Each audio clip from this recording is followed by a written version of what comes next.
1947 August 14 ಮಧ್ಯರಾತ್ರಿ ಪಾಪಿ ಪಾಕಿಸ್ತಾನಕ್ಕೆ ಜನ್ಮ ಕೊಟ್ಟಾಗ ಭಾರತದೊಳಗೆ ಬರೀ 4% ಮುಸಲ್ಮಾನರಿದ್ರು. ಅದೇ ಪಾಕಿಸ್ತಾನದೊಳಗೆ 20% ಹಿಂದೂಗಳಿದ್ರು. ಆದ್ರೆ ಇವತ್ತು ಪಾಕಿಸ್ತಾನದೊಳಗೆ 1% ಹಿಂದೂಗಳು ಉಳಿದಿಲ್ಲ. ಭಾರತದೊಳಗೆ 20% ಮುಸಲ್ಮಾನರಾಗ್ಯಾರ. ಇಲ್ಲಿ ಎಲ್ಲಿಂದ ಜಾಸ್ತಿ ಆದ್ರು, ಅಲ್ಲಿ ಯಾಕೆ ಕಡಿಮೆ ಆದ್ರು? ಎಲ್ಲಾ ಧರ್ಮ ಒಂದೇ ಹೇಳೋದಿದ್ರು. 20 ಇದ್ದವ್ರು 20 ಇರಬೇಕಾಗಿತ್ತು, 4 ಇದ್ದವ್ರು 4 ಇರಬೇಕಾಗಿತ್ತು. ಅಕ್ರಮಕಾರಿ. ಎಲ್ಲೆಲ್ಲಿ ಕಾಲಿಡ್ತೇವೆ ನಮ್ಗೆ ಗೊತ್ತಿಲ್ಲದೆ ಜನಸಂಖ್ಯೆ ಸ್ಫೋಟ ಮಾಡುವಂತ ಸ್ಥಿತಿ ನಿರ್ಮಾಣ ಆಗಿದೆ. ನಮಗ್ ಗೊತ್ತಿಲ್ಲದೇನೆ ಜನಸಂಖ್ಯೆ ಸ್ಫೋಟ ಮಾಡೋದು. ಒಬ್ಬ ಪಂಚಾಯತಿದ್ದ 4 ಮದುವೆ ಆಗೋದು, ಒಬ್ಬ ಜಮೀನುದಾರ 1 ಮದುವೆ ಆಗೋದು. ಅದು 1 ಮದುವೆ ಆಗ್ಬೇಕಾದ್ರೆ 40 ವರ್ಷಕ್ಕೆ ಹಾಕೋಣ, ಆಮೇಲೆ ಮಕ್ಕಳಾಗಂಗಿಲ್ಲ. ಒಬ್ಬ ಜಮೀನುದಾರ ಎಮ್ಮೆ ಕಟ್ತಾನೆ, ಆಕಳ ಕಟ್ತಾನೆ, ಬೆಕ್ಕ ಕಟ್ತಾನೆ, ನಾಯಿ ಸಾಕ್ತಾನೆ. ಒಂದು ಮಗಿನ ಹೆಚ್ಚು ಹಡಿಬೇಕಂದ್ರೆ ಯೋಚನೆ ಮಾಡ್ತಾನೆ. ಯಾವ ಸ್ಕೂಲ್ನೊಳಗೆ ಅಡ್ಮಿಷನ್ ಸಿಗ್ತೈತೆ ನೋಡಿ ಬಂದು ಮಕ್ಕಳ ಹಡಿಯುವಂತ ತಂದೆ ತಾಯಿಗಳು ಜಾಸ್ತಿ ಆಗ್ಯಾರ.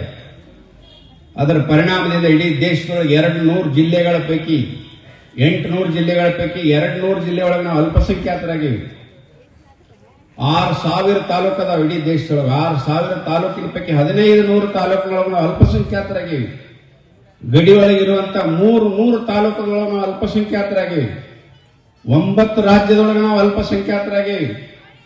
ಹೆಂಗಾದೇವಿ?